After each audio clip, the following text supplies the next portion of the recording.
Hey everyone, welcome back to a new video. I hope you had a great day. Let's take a look at some new malicious compliance stories, where people conform to the letter but not the spirit of a request. Thank you for subscribing to the channel and for hitting the like button. If you haven't already, why don't you make this the video that you subscribe to the channel? And please don't forget to hit the like button for the algorithm. And now let's start with the first story, shall we? The first story is called Wrong Temperature Reading. I'm a machinery operator in an industrial setting. This means we have a lot of trade professionals on site 24/7 to minimize the impact of any breakdowns. On this particular occasion, I had a heated press shut down on me because it was reporting a temperature of around 3600 degrees Celsius. The required temperature range is about 275. Since I have multiple stations on this machine and it's designed with failures in mind, I'm able to just run with that one station disabled with negligible loss in production. So I put in a mid-priority work order and pretty much forgot about it. Now, I'm not a ticketed professional myself, but since this is really hot and I didn't appear to have been immolated alive, I put the problem down as a malfunctioning sensor. A few hours later in the shift, an electrician stopped by to get more details.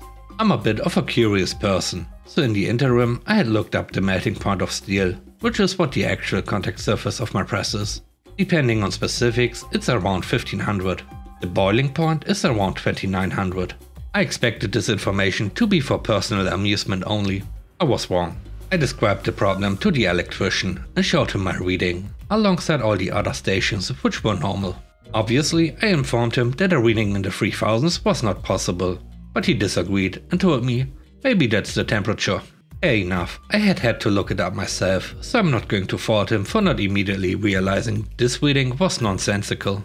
I told him that steel boils at less than the reading I gave him, but he wasn't having it.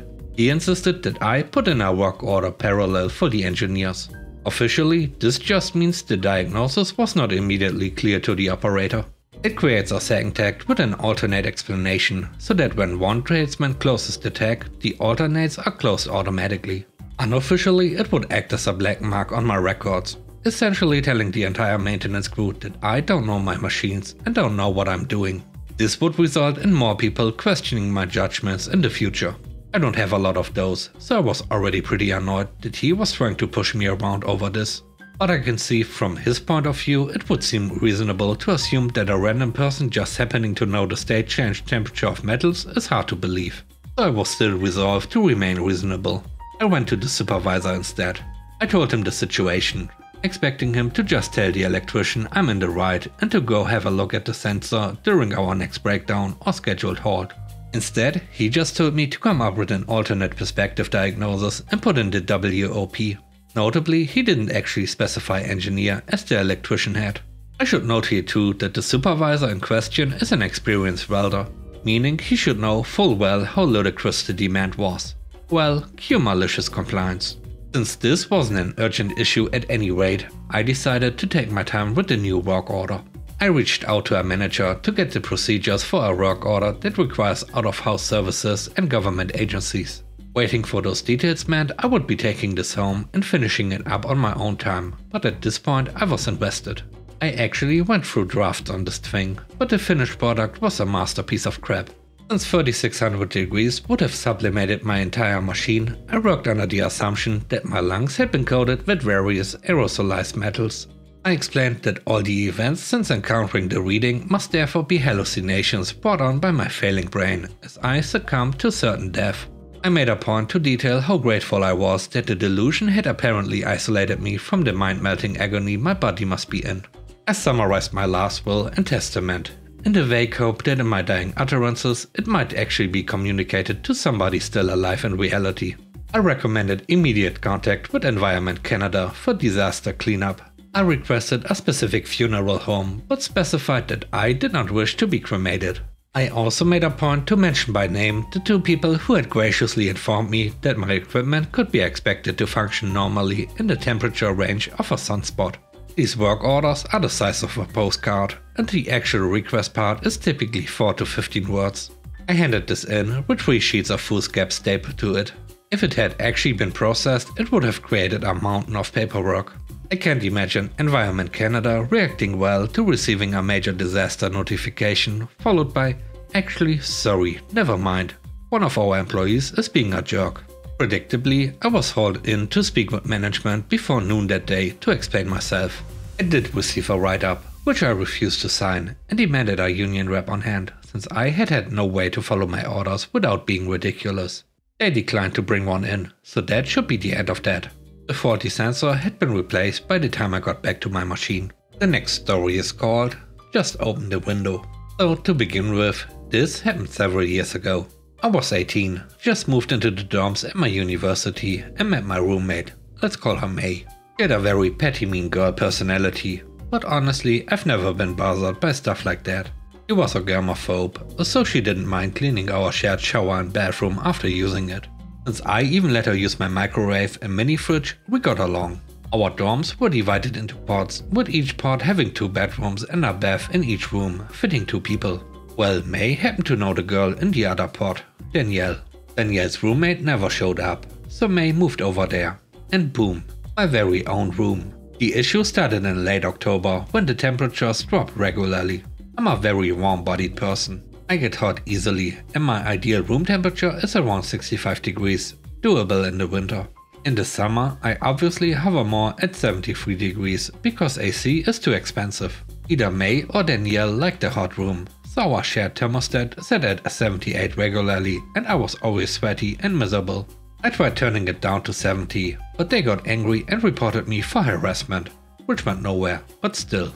Finally one day, Danielle told me I wasn't allowed to touch it. Excuse me? I think I pay to live here too. And she said if I was hot, I should just open my window. What a marvelous idea. Our rooms had locks, and May traded her key to my room for a key to Danielle's room. So I was thrilled to open my windows. Both windows remained open 24/7, and I slept like a baby every night. The thermostat now read a solid 68 almost constantly, which meant my room was nice and cold, and likely so was theirs. May talked to me and tried to make me shut them, but I told her no. If you guys are cold, you can put on a jacket or buy a space heater. Danielle even tried begging me to shut it, and then talked to an RA about my behavior. All the RA said was that in my room I was allowed to open the window, and that's what I did. My comfort wasn't any concern to them, so why should I care about theirs? They started doing petty things, like breaking the plates I offered to share, making my microwave and our small common space stink, etc. So I moved those into my room, and they were left having to buy their own supplies. When the end of the second semester came and I was moving out, Danielle confronted me for ruining her dorm life. Because she could never be comfortable wearing as little as she wanted, and I remember laughing at her. I reminded her she's the one who suggested opening my windows, and she's the one who refused to compromise on the room temperature. That was the only year I lived in the dorms on campus, but boy was it a hoot. Funny thing is, I spent most of my time out of the room anyway, because of class, work, scholarship activities and hanging out with my friends. So if she would have kept the thermostat at, say, 72 to 73 degrees, we would never had any problem. Oh well. The last story is called T-Mobile Tuesdays. So I work at a franchise pizzeria, and our owner is pretty strict and only accepting coupons that he has approved. T-Mobile Tuesdays not being one of them. This situation happens on a Saturday. This old woman walks in. I say, "Hi ma'am, are you here to pick up?" And she says no, she's here to make an order. I say no problem, and I'm like, "What can I get you?" She starts reading off random numbers and letters to me, and says she would like that well done. Inside I'm thinking, what the heck is this lady talking about? I asked her straight up what that even means, and she said it's the coupon code from the T-Mobile Tuesday promotion. I say, "Oh, I'm sorry to say this, but we don't accept that promotion." I see the anger rising in her, and she reminds me that my company has an exclusive deal with T-Mobile and that I will accept it. I tell her to show me the coupon and start reading it in the fine print that specifically says, "Participation may vary." I then outline what that means, and she says, "You're so stupid," and insists that I tell her when the manager will be in on Monday. Surprise, I'm the manager. Without giving anything away, I tell her the manager will be there all day on Monday, so go ahead and give the store a call then. Skip ahead to Monday.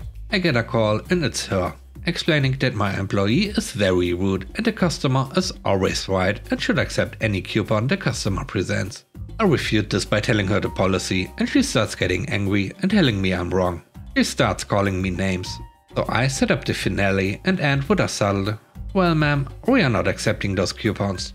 And actually, I'm the employee you talked to on Saturday, so I'm glad I got to hear how you feel about me. I just wanted to let you know that I don't tolerate how you speak to people, so you are no longer allowed to order from this location. Have a great day. And now it's your time to shine. Let me know what you think about the stories. On a scale of 1 to 10, how would you rate the stories and today's video? I hope you enjoyed the video. And I hope you have a great day. Stay safe. Bye bye.